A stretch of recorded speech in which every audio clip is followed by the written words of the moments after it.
continuar, eu quero aqui colocar. Primeiro eu quero ler alguns comentários. Beleza? Então aqui, ó. Eu conheço um vizinho, o irmão, a irmã Natália Xavier, ela colocou assim: eu conheço um vizinho que diz não beber bebida forte, cerveja, vinho, etc. Mas eles vendem. E diz tudo é lícito, mas nem tudo convém, usando da Bíblia como engano. Tá? Vamos lá, Natália. Tem um irmão da congregação lá no Brás, ele faz comum no Brás. Ele é dono da cervejaria Petrópolis, tá? Um irmão riquíssimo. Inclusive, ele já foi parar até na Lava Jato. Sabe aquela Lava Jato que teve aí? O nome dele foi para lá. É riquíssimo, dono da cervejaria Petrópolis. Ele é irmão da CCB. E ele que manda fabricar. Ele tem empresa para poder fabricar tudo isso aí, ó, essas bebidas aí, ó. Você apontou aí agora. E os irmãos nunca tiraram a liberdade dele. É porque ele dá coleta gorda, né? Faz parte da salvação, né? Tá certo? Esse trecho de tudo é lícito, mas nem tudo convém, é um trecho que as pessoas elas entendem de forma equivocada. O que não convém? Quando Paulo ele diz tudo me é lícito, mas nem tudo me convém, esse nem tudo me convém a questão da lei, certo? Eu posso fazer de tudo que eu quiser, mas se eu for fazer alguma coisa para me gloriar diante de Deus, aí isso não me convém. Entendeu? Eu posso fazer tudo, mas se eu for fazer alguma coisa para me gloriar diante de Deus, ou seja, para contar vantagem, para obter galardão, benção, recompensa, então isso não me convém. Entendeu? Porque senão eu vou estar me relacionando com dois deuses ao mesmo tempo, a graça e a lei. E Jesus ele disse que não é para servir a dois deuses, dois senhores, ao Deus e a Mamon. E de uma fonte não pode jorrar duas águas. Então, você entendeu? Ou você se relaciona com a graça, que é para a liberdade que Cristo vos libertou, ou você se relaciona com a lei. Porque se você se relacionar com dois deuses ao mesmo tempo, você está em prostituição.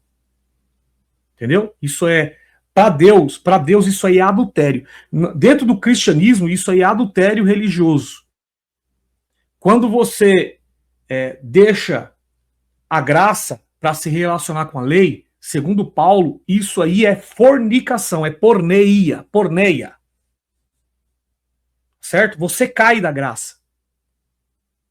Quando você vai para a lei, como Paulo mesmo falou, para aquelas pessoas na Galácia, olha, vocês começaram tão bem, vocês começaram no espírito e agora estão na carne. Por que eles estavam na carne? Porque agora eles estavam debaixo da lei de novo.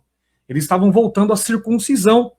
Então Paulo ele chamou a atenção, e no livro de aos Hebreus, que não foi escrito por Paulo, mas por uma pessoa muito próxima a Paulo, aquela pessoa cita Esaú, que deixou a sua primogenitura por um prato de lentilha. Então, você deixar a graça, que foi o que Cristo fez na cruz, para você se relacionar com a lei, para você poder ter jactância, orgulho, para você cair nas obras da carne, que é o ódio, a facção, a ira, entendeu? O julgamento. Então, você está se relacionando com dois deuses.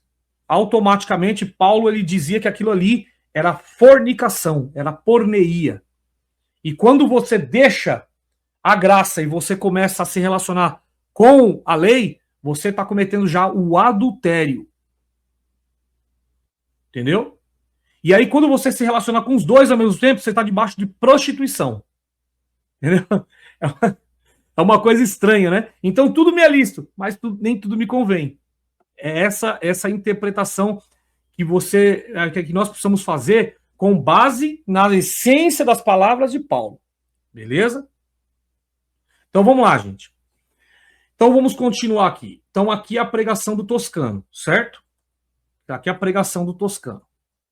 Então vamos colocar aqui o trecho aonde o Toscano ele comete heresia, e heresia brava, tá, gente? Heresia das bravas mesmo. Esse Toscano, ele gosta mesmo de pregar uma heresia que que não tem tamanho. Ele gosta de pregar visões, revelações, profecias, sabe? Aquele cheque sem fundo. Vai lá, vamos ver.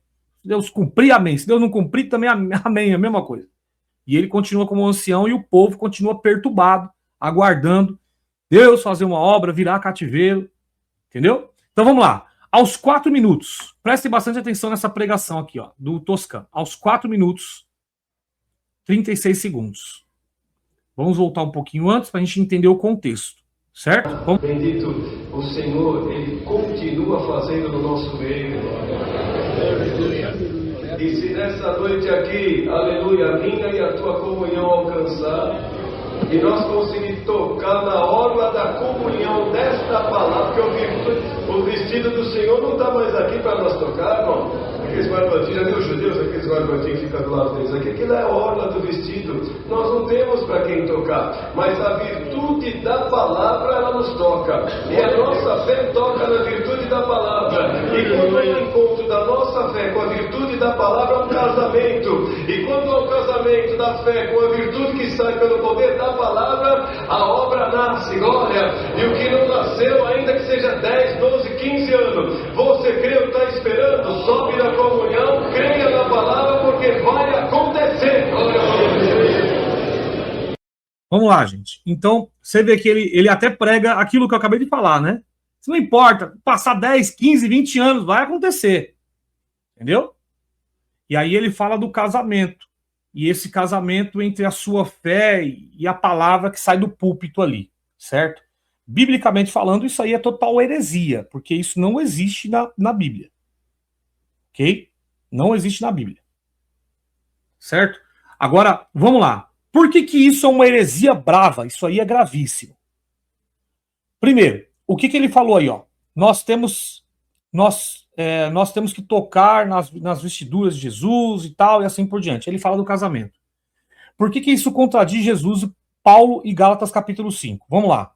Primeiro, casamento da fé com a virtude produz obra automaticamente. É isso que ele falou.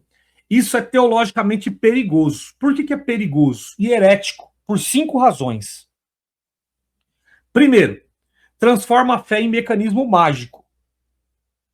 Isso aqui é feitiçaria. O que ele está ensinando aqui é feitiçaria. Certo? Casamento que produz obra. Jesus nunca ensinou que a fé funciona como lei impessoal que força Deus a agir. Entendeu? Nesse trecho aqui, ele está anulando a soberania de Deus. Como assim? É claro, aqui ó, ele coloca a obra como resultado automático da fé. Como se Deus fosse obrigado a agir quando 2 elementos se encontram. Entendeu? Quando sai a palavra lá, você tem fé, Deus ele é obrigado a agir. É o cheque sem fundo, vocês entenderam o que eu falei lá atrás? Então isso contraria atributos divinos. Quais são os atributos divinos que contraria? Primeiro, soberania, liberdade, imutabilidade e impassibilidade. Deus não depende de combinações humanas para agir. Isso é doutrina mecanicista, rejeitada por Paulo. Paulo, nas suas cartas, primeiro, em Efésios 1:11, Paulo, ele disse, Deus opera segundo o conselho da sua vontade. É a vontade dele. Não o mecanismo entre você crer e o que sai da palavra. Da palavra no púlpito da CCB. Esse é o primeiro ponto, tá? Segundo ponto, não segundo fórmulas de fé humana. É exatamente o tipo de pensamento que Jesus condenou. Como Jesus condenou isso, Michel? Aonde? Me aponta o trecho simples. Mateus capítulo 6, 7. Não usem de vãs repetições, achando que serão ouvidos pelo muito falar. Mateus 12, 39. Rejeição da religiosidade mecânica. Ou seja, se aproxima perigosamente de heresias gnosticistas, porque esse tipo de pregação é gnosticismo, e neopentecostais mágicas, onde, olha só, a fé vira força, a virtude vira energia, a obra é resultado automático. Isso nunca aparece nas escrituras. É gravíssimo. É herético. Por que é herético? Porque transforma a fé em mecanismo mágico. Fé somado à virtude é igual a resultado automático. Isso reduz a ação de Deus a uma fórmula operativa, tirando a soberania e liberdade divina. Isso contradiz o ensino de Jesus sobre as motivações do coração, Mateus 23, 1,39. Jesus ele condena a prática religiosa exterior e fórmulas que procuram espetáculos. E sobre não transformar a mensagem em ritual mágico. Paulo rejeita a religiosidade mecânica, enfatiza a salvação e a obra são pela graça, não por fórmulas humanas. Lá em Efésios, conforme o espírito do ensino de Paulo, Efésios 2, 8, 9, o que você pediu, confiança na vontade soberana de Deus, não em mecanismos. E outro ponto interessante é que quando Paulo ele chega, tem uma cidade que Paulo ele chega e tem uma pessoa lá que está profetizando. Tem uma pessoa lá que está profetizando. E essas profecias que a pessoa está fazendo está enriquecendo aqueles fazendeiros daquele local. Paulo chega naquele local, identifica esse espírito,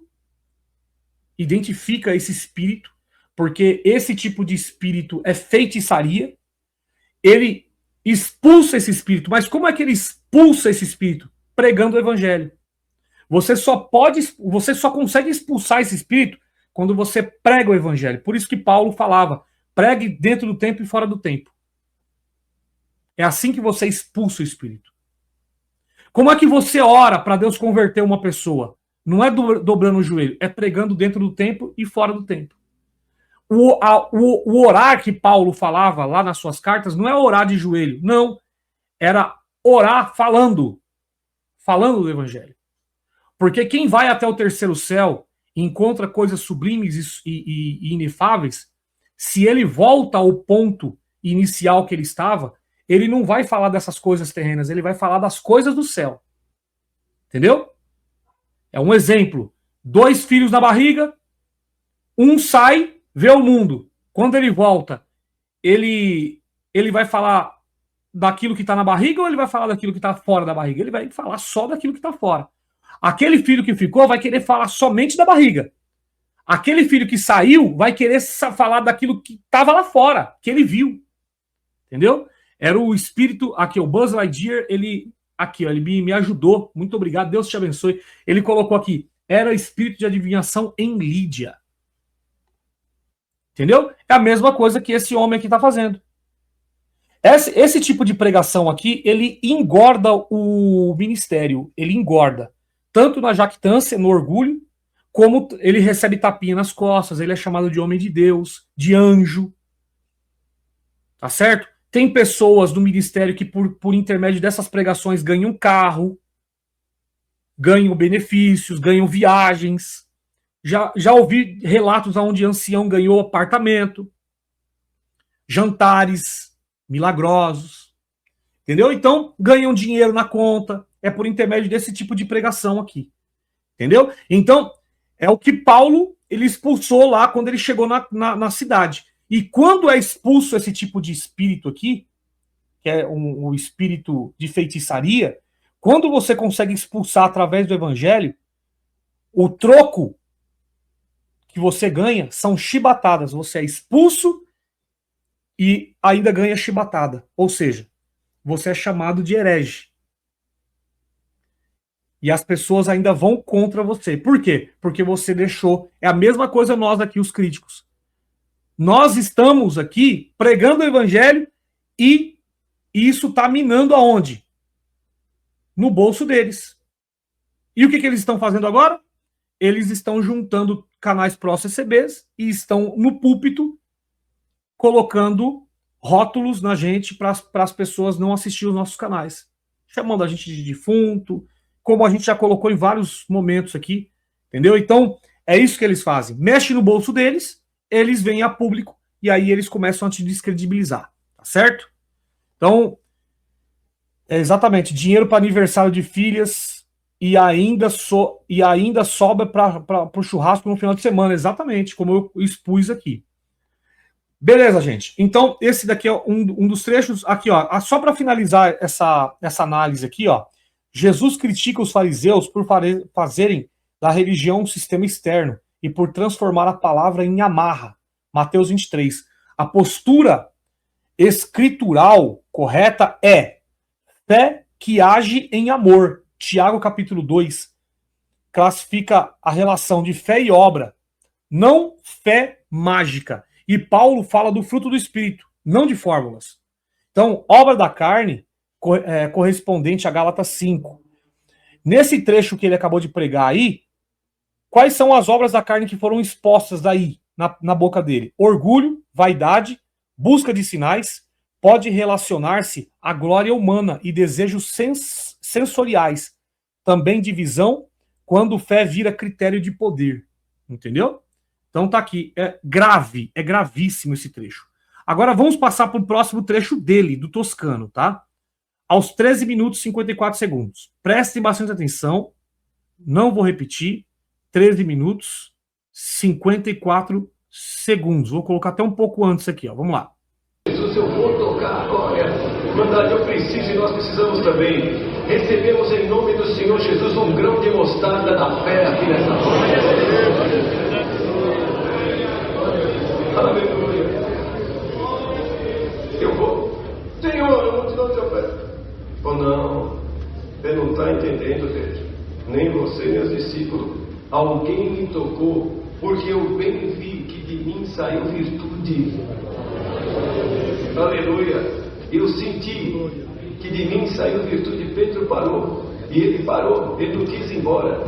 Porque sabe por quê, irmão? O que Deus faz, Ele não faz as ocultas. Ele faz para todo mundo ver. Bendito é o sangue do Senhor.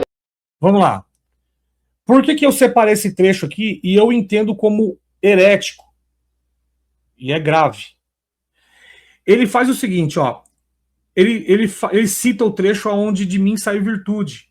Aquele trecho onde uma mulher toca no vestido, nas vestes de Jesus, né? E ele acrescenta, e ele fala, e o que Deus faz, ele não faz as ocultas, ele faz para todo mundo ver. Por que Deus faz as coisas para todo mundo ver? Vou dar um exemplo para vocês.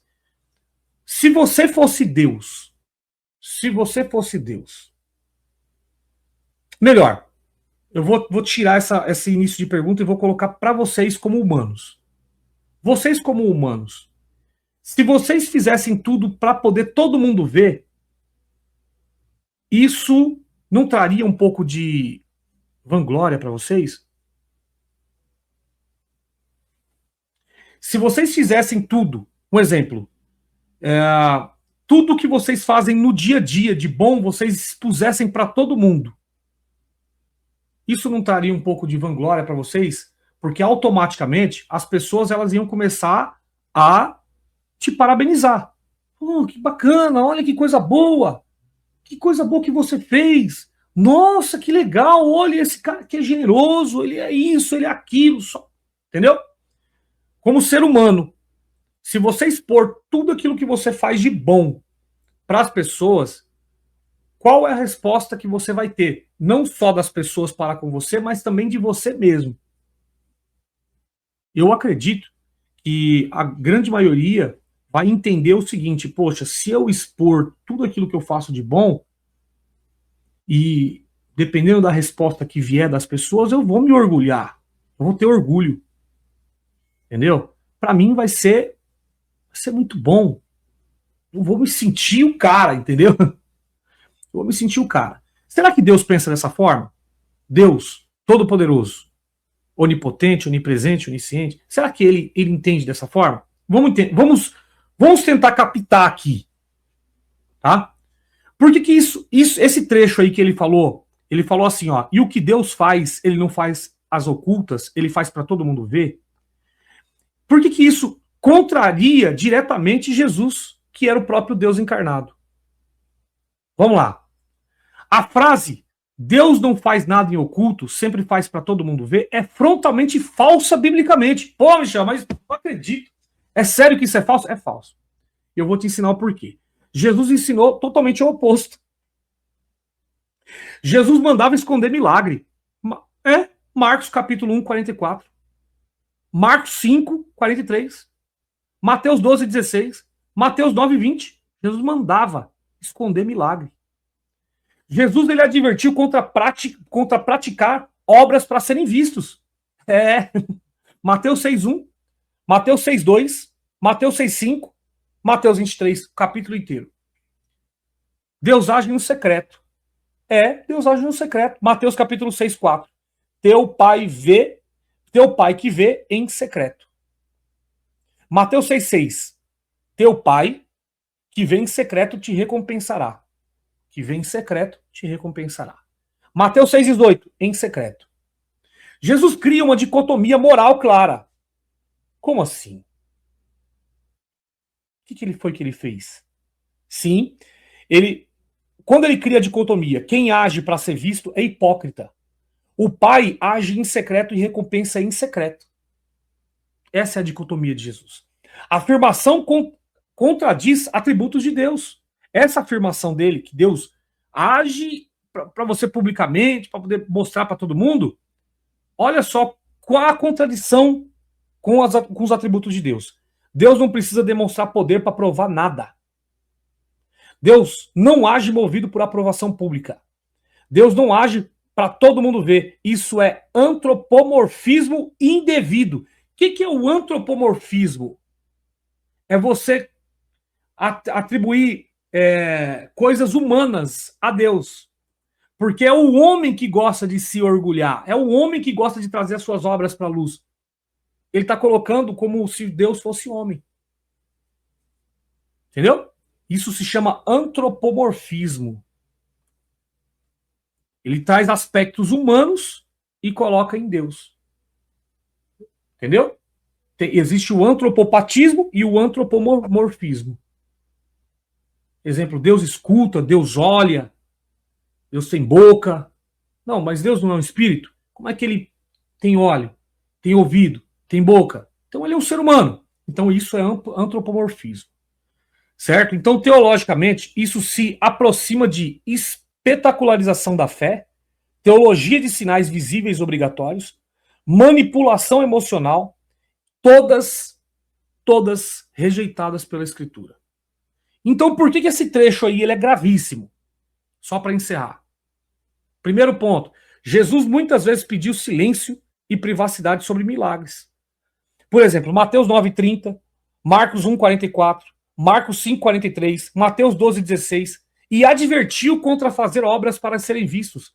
Mateus 6:1-6. Então, assim, se Jesus ele ensinou não fazer obras para ser visto, se era o próprio Deus falando na boca dele, então o próprio Deus tem isso na própria consciência dele. Entendeu? O próprio Deus ensinando, é o próprio Deus que tem isso na essência dele. Tá certo? Então, essa afirmação teológica é perigosa. Por quê? Porque sugere que Deus sempre age para espetáculo e validação pública. Isso promove busca de sinais e espetáculos.